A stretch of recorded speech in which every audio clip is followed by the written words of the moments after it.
প্যানকেকটা এভাবে ছোট ছোট করে টুকরো করে দেবেন যাতে ওদের খেতে ইজি হয়। আমিও আমার বেবিকে এভাবেই খেতে দেই। আসসালামু আলাইকুম, বিসমিল্লাহির রহমানির রহিম। সবাইকে আশা করি সবাই ভালো আছেন। যে যেখান থেকে দেখছেন অবশ্যই কমেন্ট করে জানাবেন অ্যান্ড অবশ্যই আমার পেজটিকে ফলো দেবেন, ইউটিউব চ্যানেলটি সাবস্ক্রাইব করবেন। তো আজকে আমি একটা বেবি ফুড নিয়ে আপনাদের সাথে শেয়ার করতে হাজির হয়ে গেলাম। এটা একটি প্যানকেক রেসিপি। তো আমি যেটা করি, আমার বাচ্চাকে সকালবেলা ওঠার পর একটু হেলদি খাবার দেওয়ার চেষ্টা করি। তো সেটা কিভাবে, আমি চেষ্টা করি প্যানকেকের মধ্যে 2টা কলা, একটা খেজুর অ্যান্ড একটা ডিম অ্যাড করার জন্য, যাতে এটা ওর জন্য খুব হেলদি হয়। কারণ সারা রাত ওরা না খেয়ে থাকে, সকালবেলা উঠে যাতে এইটা দিয়ে 2 পিস প্যানকেক হবে। ও 2 পিস খায় না, যদিও 1 পিস খায়। কলাটাকে আগে এভাবে ম্যাশ করে নেব।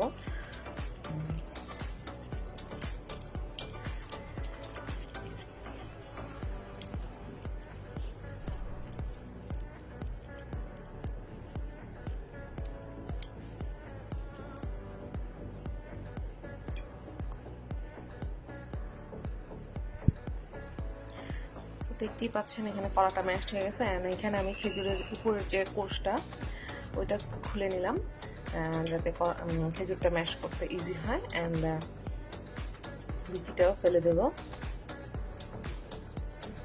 তারপর কলাটাকেও ম্যাশ করে নেব, সরি খেজুরটাকেও ভালো মতো ম্যাশ করে নেব। হয়ে গেল আমাদের কলা আর খেজুর সব কিছু ম্যাশ করা। অ্যান্ড ভালো মতো ম্যাশ করে নেবেন যাতে ওদের মুখে না লাগে।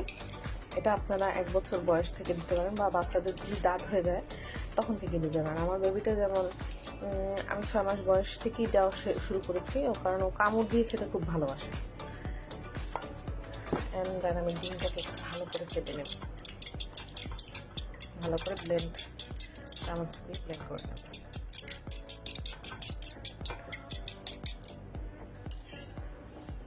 হয়ে গেল। দেন আমি যেটা করবো, এই কলাটা ডিমের মধ্যে দিয়ে দিব। এখন আমি সবগুলো দিয়ে দিলাম।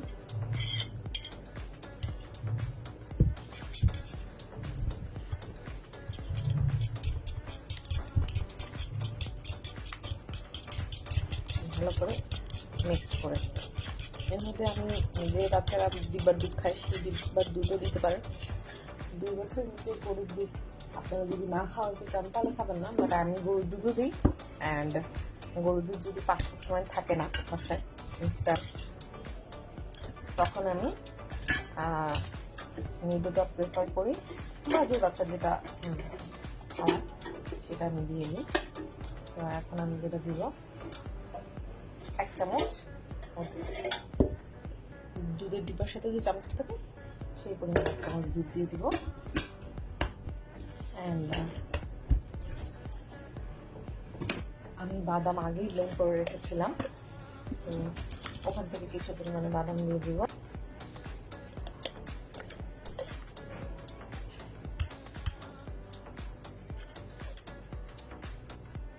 যতটুকু সম্ভব ও খায় ততটুকুই আমি দিই, বেশি দিই না। 1 চামচ দিলে তখন বেশি হয়ে যায়, 1/2 চামচ আমি দিলাম এখানে। এখন এটাকে আর একটু ভালো করে মিক্স করে নেব। মিক্স আপ করছি।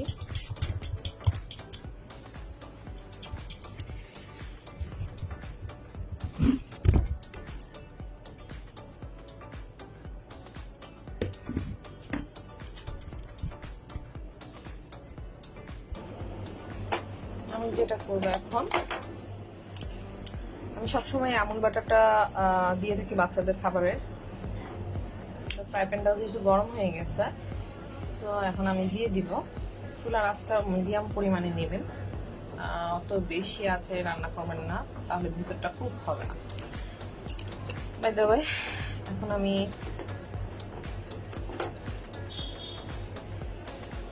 বাটার নিয়ে নেব।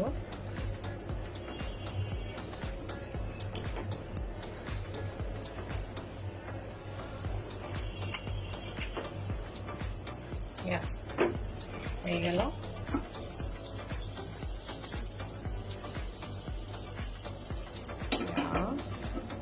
That's good. এখন আমি যেটা করবো,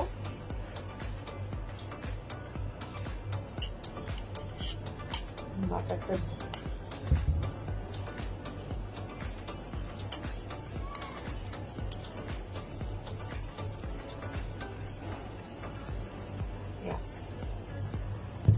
ঢেলে দিলাম একটু রাউন্ড শেপ করার জন্য। 4-5টা দিয়ে দিব। তো দেখতেই পাচ্ছেন একটা ঢাকনা দিয়ে ঢেকে দেবেন, তাহলে জিনিসটা তাড়াতাড়ি ভালো হবে। এখনো হয়নি, বেশি সময় লাগে না, জাস্ট চেকে নিয়ে রাখবেন যাতে পুড়ে না দেয়। এক পাশ হয়ে গেছে, আমি বাটারটা দেওয়াতে স্মেলটা খুব ভালো আসতেছে। যাই হোক, আরেক পাশ হোক, আবার ঢেকে দেবো। তো হয়ে গেল আমাদের প্যানকেক রেডি। দেখতেই পাচ্ছেন কতটুকু নরম হয়েছে। প্যানকেকটা এভাবে ছোট ছোট করে টুকরো করে দেবেন যাতে ওদের খেতে ইজি হয়। আমিও আমার বেবিকে এভাবেই খেতে দেই, এভাবে কেটে দেন ছোট ছোট, ওদের যাতে মুখে নাড়াচাড়া করতে কষ্ট হয়। কেউ যেন আবার বড় করে বাইট দিয়ে দেবেন না। ওকে, এটা খুবই হেলদি, যেহেতু এটার মধ্যে ডিম, দুধ, কলা, বাদাম এন্ড খিচুড়ি এবং বাটার সবকিছু অ্যাড হয়েছে। তো আশা করি সবার ভালো লাগবে। ও যেটা করে, ও এই ছোট ছোট বাইটগুলো নিয়ে খেলা করে অ্যান্ড চামচে নেয়, ফেলে দেয়, আবার উঠায়, আবার খায়। এভাবেই ওর খাওয়াটা কমপ্লিট হয়ে যায়। ও 2 পিস খায় না, অনলি 1 পিসই ও কোনোরকম শেষ করি আমি, যতটুকু সময় লাগে তবুও চেষ্টা করি খাওয়াটা শেষ করে। ওকে, থ্যাংক ইউ। রেডি হয়ে গেল আমাদের প্যানকেক। আশা করি আপনাদের সবাই এই রেসিপিটির উপকার আসবে। অনেকেরই বাবা মা বাচ্চাদের কি খাওয়াবে সকালের নাস্তা টেনশনে পড়ে যায়, তো একটু ট্রাই করে দেখবেন, ইনশাল্লাহ আপনাদের উপকার হবে। তো ভালো থাকবেন সব। আসসালামু আলাইকুম সবাইকে। ভিডিওটি ভালো লাগলে শেয়ার করবেন, ফলো দেবেন অ্যান্ড ইউটিউবে সাবস্ক্রাইব করবেন। Thank you. আসসালামু আলাইকুম।